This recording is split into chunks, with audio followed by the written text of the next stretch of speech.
I like to be politically correct, but sometimes I'm politically incorrect. But I'll say that I would love to see a woman in office.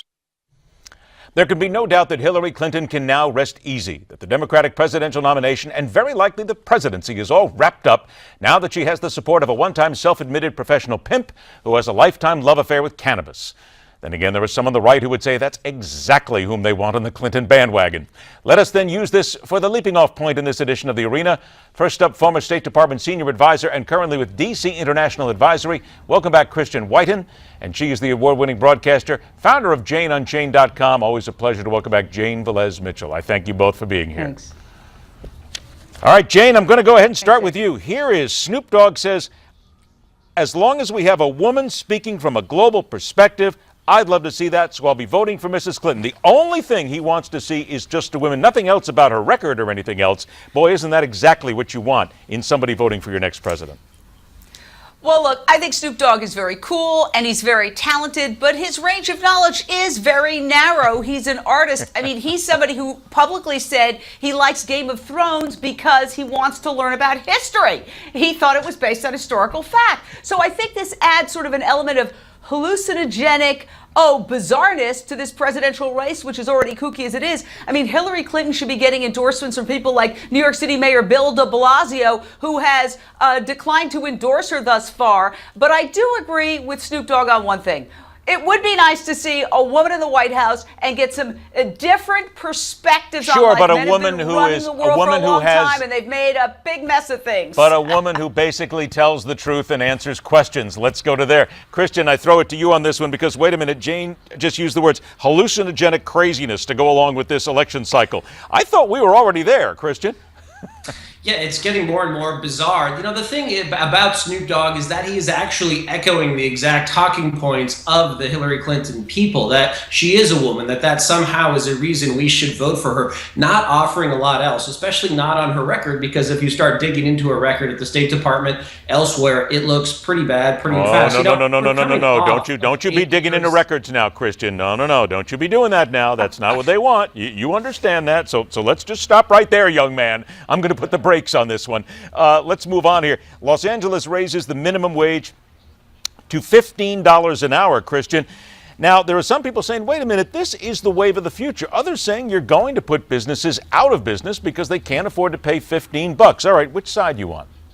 I think this is terrible economics and not great politics either, because it's going to lead to mass unemployment. I think LA suburbs are going to be very happy about the economic growth they get from it. It's going to turn LA, like it has here in San Francisco, into a playground just for rich people. So if you're in a high-end hotel, a high-end restaurant, you can pass that on to customers. If you're running a restaurant for middle-class people, if you're running a business that tenders to the middle class, you cannot pass that on. This is one of the most settled propositions in economics, that price controls create shortages. And, you know, if we're going to have a $15 minimum wage, why not cap the price of gas at $1? Obviously, we don't do that because it would cause shortages, and this is going to cause a shortage of jobs. Jane, I got to say, to be fair, I have a friend of mine who owns several restaurants, and he's not wealthy, and he said if I had to raise it to $15 an hour, I'm out of business.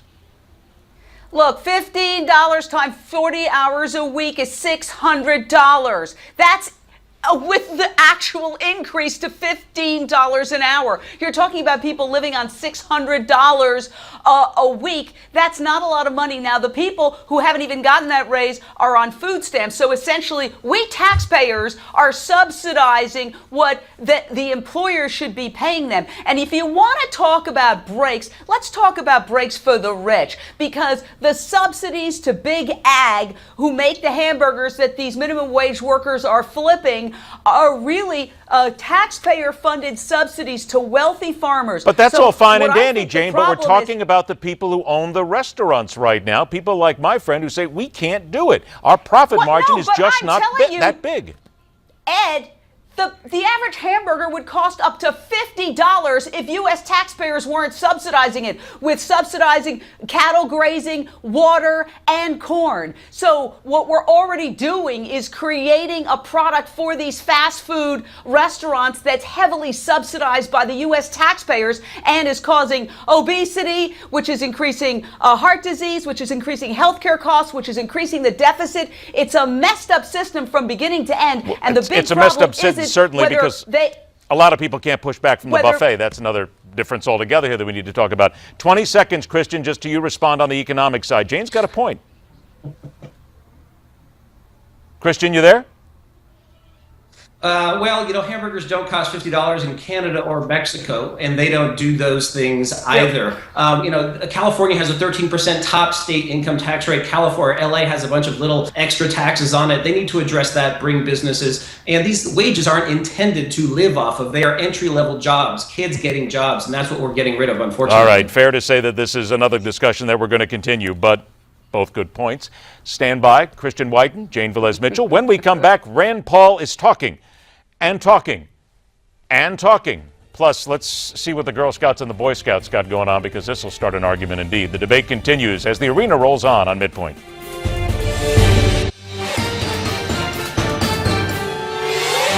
All right, now let's get those cheeseburgers, get back in the arena. Welcome back, former State Department senior advisor, currently with D.C. International Advisory, Christian Whiton, veteran broadcaster, founder of JaneUnchained.com, Jane Velez-Mitchell. All right, Jane, Senator Rand Paul is at this moment filibustering against the NSA's controversial data collection program. Do you really think he's going to get anything done here, or is this just grandstanding? Well, I agree with him 100%, and I'm glad that he has the guts to go and do this because, all those who are in favor of the Second Amendment and who feel that it's so essential to be able to bear arms in case a totalitarian authority tries to take over, guess what? It's not going to happen with street battles. It's going to happen with phone record collection and other NSA spying. Power corrupts, absolute power corrupts, absolutely. And that's what we're giving the government with its ability to spy on average Americans. It's got to stop, and I applaud him. Okay, wait a minute. Now, Christian, on the other side, still there are those people who claim the Patriot Act is necessary because in this day and age of terrorism, without it, we are less safe. What do you think?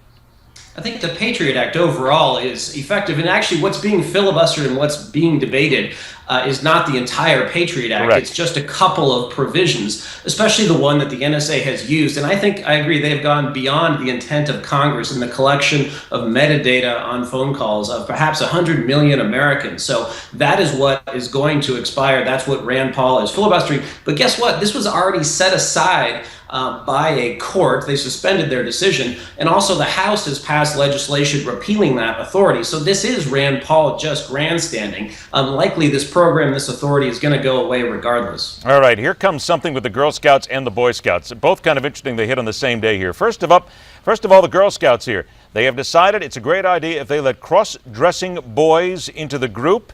They say the organization has decided to change their policies and allow boys who identify as girls into the Girl Scouts. Christian, what do you think? I don't agree. If people are approaching adulthood and really believe they are a gender other than that in which they were born, that's fine. But it's a little different to inflict this upon the Girl Scouts and to do it nationally because, of course, there are other girls involved who may not feel comfortable being in a very close environment with someone who is physically, at least, a male. So it seems like a one-size-fits-all solution that's going to cause a lot of problems. Jane, here's a statement from the American Family Association. Boys in skirts, boys in makeup, and boys in tents will become a part of the program. This change will put young, innocent girls at risk. How do you respond to that? Well, these are the same people who are homophobic and who said, don't ask, don't tell. If that's done away with, there'll be thousands of military men marching in the streets and leaving the army, and none of that happened. It was a big nothing. So I think that the big issue right now is the transgender issue, the gender identity issue, thanks to Bruce Jenner and others. I don't know if this is the perfect solution, but I do know that we have to take it seriously, and we can't just start talking about boys in lipstick. I think that's stereotyping. It goes a lot deeper than that, and I think they should know better than issuing Well, a that's what I'm statement saying. Taking it seriously, yes, you're exactly right. But doesn't this go a little too far then? Because they do make a point about boys in skirts and boys in makeup being around girls at that stage in life. Is that the right thing?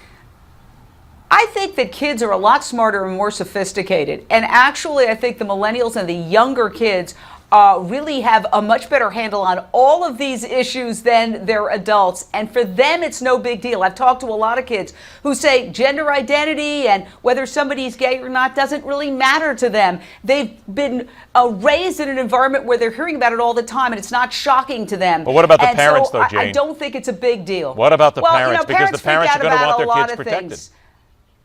these are the same parents who might also be upset about a child being identified as gay.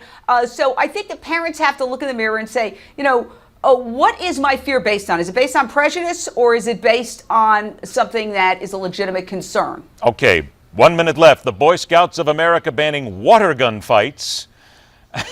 Sorry, I have to just chuckle a little bit at this. They have put out approved activities for the members. No water gun fights, not right to point a firearm of any kind. Christian, to you. Well, of course, a water gun is not a firearm of any kind. When you point a water gun at someone, you're not simulating killing them. You're just about to douse them with water. It's good, clean, fun. This is part of just this rampant school marming of America. We should let boys be boys. This is a harmless way to do it. The policy is ridiculous. Did you ever have it? You had something like this when you were a kid, probably. I mean, most boys played with guns sometime in their life, right? Water guns, certainly. Certainly, BB guns, 22s, things like that. Never killed anyone, so I think it's okay. I think we will survive as a country if we allow our youth to have an occasional water gun fight. Jane, 30 seconds, final word to you. Well, I had water gun fights when I was a kid, and I think it's perfectly okay. I think where kids pick up violence is on TV, and there's so many shows now that are so violent, like Breaking Bad. It was hailed as this great show, but I couldn't watch it because it was so bloody, and I think that's where kids learn the violence, on television. Not only that, but I'll tell you what, how about the parents then telling the kids what's right and what's wrong instead of worrying about the Boy Scouts telling them? I'm with you completely on this. It's no big deal. Come on, we're all going to go out. We're going to have a water gun fight right now, as a matter of fact. Get it cooking, and there's the cops to come get us. Christian Whiton, Jane Velez-Mitchell, thanks so much for joining us. We'll talk to you again real soon. Thank you. All right, and when we come back, the final time for David Letterman, our favorite bits. Bits, I should say. Coming up right here on MidPoint.